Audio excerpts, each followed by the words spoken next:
What is the Cascadia Subduction Zone, and why is it important for the United States after the huge earthquake we had this morning, 6.2 magnitude, at the Juan de Fuca plate of the Cascadia Subduction Zone? This is an area where the big one is supposed to hit anytime now. They say it could be within the next 30 years. And we had just had a 6.2 and an earthquake swarm with smaller ones around 3.2 and 3.5. So the huge magnitude 6.3 from Cascadia that rocked the US West Coast today, leaving the Pacific Northwest in fear of the big one becoming imminent and that it could be coming next. What is the Cascadia Subduction Zone? And why is it important for the west coast of the United States, especially after today's 6.3 earthquake? The 6.3 magnitude earthquake registered 188 miles from the western coast of the US, but there was no tsunami warning as yet issued by the USGS.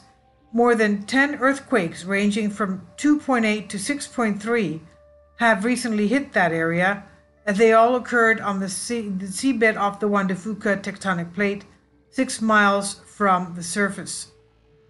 USGS has not issued any warnings over the recent earthquake, as it is an active tectonic plate. Some experts claim to be the warning for the big one, that this is not good news. In other words, they're warning people to be alert because the big one could be coming after this.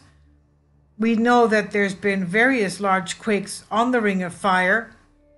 The 7.2 in Venezuela and the Vanuatu earthquakes, and of course the various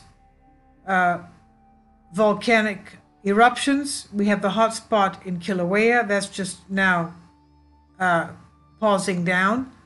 But the big one is expected on the west coast to be given here. This is an area that gives mega thrust earthquakes, as a 9.0 magnitude, that is. The big one is a hypothetical earthquake of magnitude 9 or greater that's expected to happen along the San Andreas Fault in California, south of the Cascadia Subduction Zone at some point. Cascadia Subduction Zone is almost a 700-mile-long convergent plate boundary stretching from North Vancouver Island of Canada to Cape Mendocino in California. It separates the Juan de Fuca plate and the North American plates, including the San Andreas Fault. In 2008, scientists found a correlation between seismic events on the northern San Andreas Fault and the southern part of the Cascadia Subduction Zone.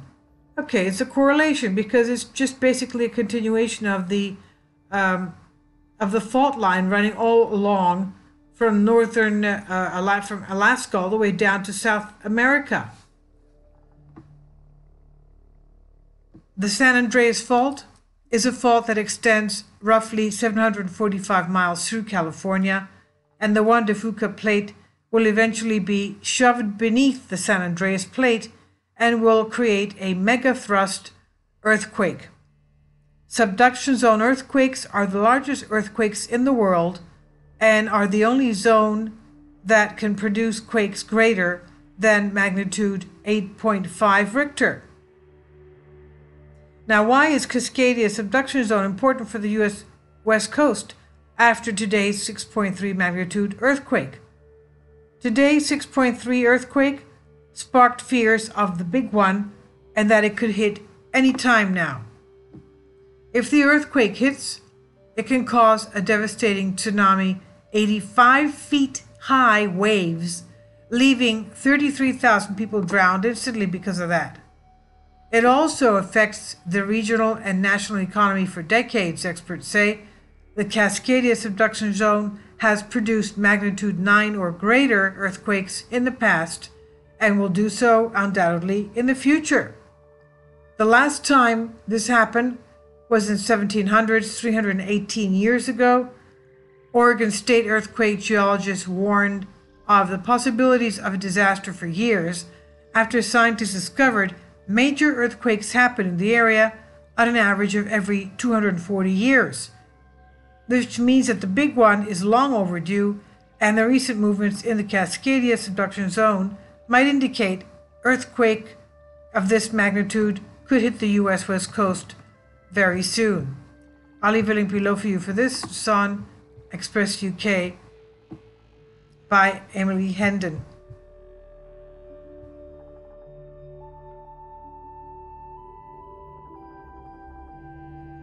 Kindly support by contributing to my Patreon account. You'll find it in the description box below. Thank you.